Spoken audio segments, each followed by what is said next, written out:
পূর্বশত্রুতার জেরে দুই গ্রামবাসীর সংঘর্ষ ছড়িয়ে পড়ে ঢাকা চট্টগ্রাম মহাসড়কে।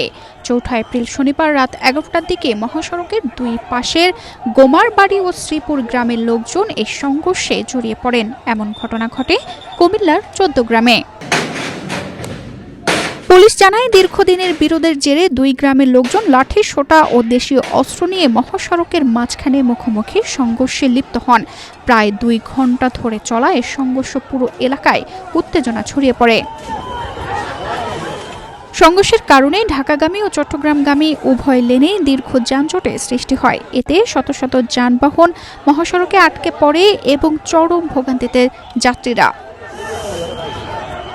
খবর পেয়ে পুলিশ ও আইনশৃঙ্খলা বাহিনীর সদস্যরা ঘটনাস্থলে পৌঁছে পরিস্থিতি নিয়ন্ত্রণে আনেন। পরে সংঘর্ষ থামিয়ে মহাসড়কের যানজট নিরসন করা হয় এবং যান চলাচল স্বাভাবিক হয়।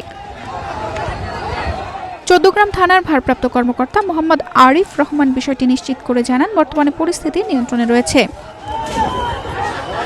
তানজিদা রহমান, ইনায়া, বাংলাদেশ প্রতিদিন।